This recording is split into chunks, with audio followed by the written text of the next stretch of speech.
1965 से लेकर 70 तक जब मैं महाराष्ट्र में था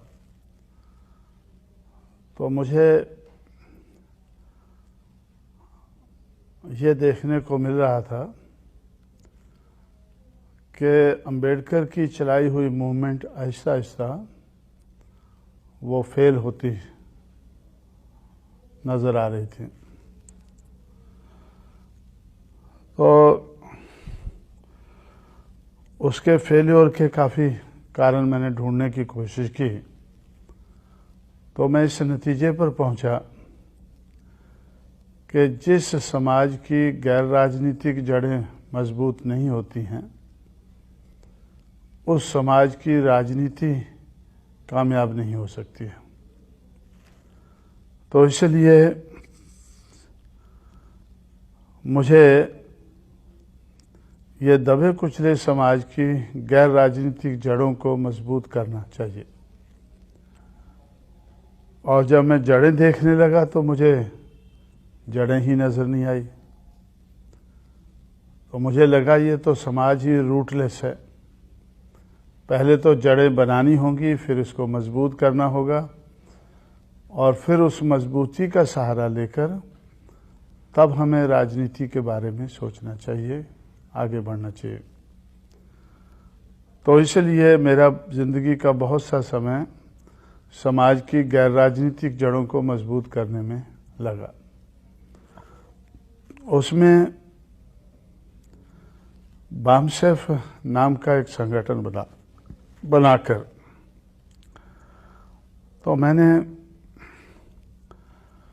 जो एजुकेटेड एम्प्लॉइज़ थे दबे कुचले समाज के, उनको संगठित किया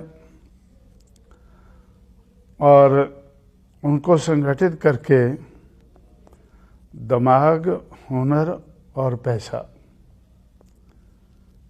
ये 3 किस्म की गैर राजनीतिक जड़ों को बनाया और मजबूत किया। तो मुझे ऐसा लगा कि ये मूवमेंट को कामयाब बनाने के लिए दिमाग का होना ज़रूरी है,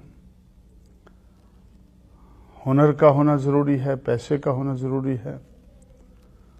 तो इस तरह से 3 किस्म के जनरेटर बनाकर तो मैंने बात को, मूवमेंट को आगे बढ़ाने की कोशिश की। और जब ये गैर राजनीतिक जड़ें कुछ मजबूत हुई तो फिर मुझे ऐसे लगा कि भाई power will be product of struggles. जो राजनीतिक सत्ता है वो संघर्ष में से ही निकलेगी। वैसे ही कोई हमें थाली में लेकर उसको नहीं परोसेगा देगा। तो इसलिए संघर्ष करने के लिए दलित शोषित समाज संघर्ष समिति, जिसको शॉर्ट में हम DS4 बोलते थे, इस नाम का संगठन हम लोगों ने बनाया। और उसके माध्यम से पहला संघर्ष हमने शुरू किया देश भर में। कन्याकुमारी, कोहिमा, कारगिल, पुरी, पोरबंदर, ये हमारे देश के 5 कोने नज़र आते हैं। 100 साइकिल की रैली शुरू करके दिल्ली की तरफ हमने मार्च किया, एक प्रचार करते हुए। वो प्रचार किस चीज़ का था? Struggle for self respect and equality, समता और सम्मान के लिए संघर्ष। तो उससे एक वातावरण देश भर में बना, एक फिजा बनी, एक माहौल बना कि जिन लोगों को समता और सम्मान की ज़रूरत है उन लोगों को अपने पैरों पर खड़े होकर इसके लिए संघर्ष करना होगा और तब ही वो समता और सम्मान हासिल कर सकते हैं। तो ये रोल DS4 का रहा। उसके बाद हम लोगों ने बहुजन समाज पार्टी बनाई, ये सोच करके कि डेमोक्रेसी में मेजॉरिटी की ज़रूरत होती है। तो मेजॉरिटी तो दलित शोषित समाज की है। अब इसको राजनीति में परिवर्तित करने के लिए बहुजन समाज बनाना शुरू किया और बहुजन समाज की पार्टी बनाना शुरू की। और बहुजन समाज पार्टी बनाकर हम लोगों ने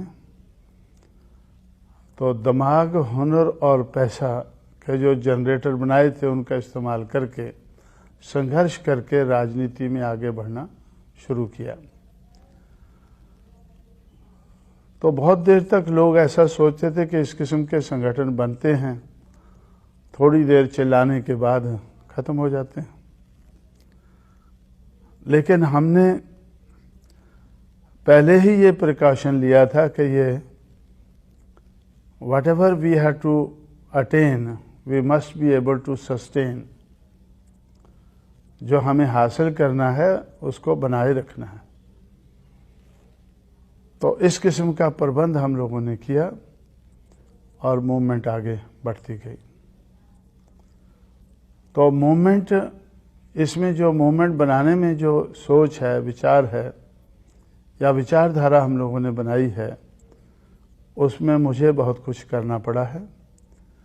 लेकिन इस विचारधारा को अमल में लाने के लिए मेरे जो शागिर्द हैं, मेरे चेले हैं या जिनको मैंने तैयार किया है, तो वो लोग इसको अमल में लाने के लिए मुझे बड़ी मदद कर रहे हैं। और इस मदद के कारण हम लोग आगे बढ़ रहे हैं। मैंने पढ़े लिखे नौजवान लोगों को ढूंढकर, स्पॉट करके उनको तैयार करना शुरू किया। तो जिस किस्म की इस संघर्ष को, इस मूवमेंट को चलाने के लिए मुझे क्वालिटीज चाहिए थी, तो दिल और दिमाग की क्वालिटीज, उनका दिल भी कहता हो कि हमें ये मूवमेंट को चलाना है, दिल के साथ चलाना है, और दिमाग भी हो उनका वो चलाने के लिए। तो दिल और दिमाग की क्वालिटीज़ को ध्यान में रखते हुए मैंने देश भर में पढ़े लिखे नौजवान लोगों को तैयार करना शुरू किया। और वही दिल और दिमाग की जो क्वालिटीज़ है वो मायावती में काफ़ी बड़े पैमाने पर मुझे नज़र आई। और समय के साथ साथ जैसे हम आगे बढ़ते गए तो वो क्वालिटीज़ डेवलप होती गई और उस डेवलपमेंट के कारण उनका जो रिज़ल्ट है वो अच्छा निकलता गया।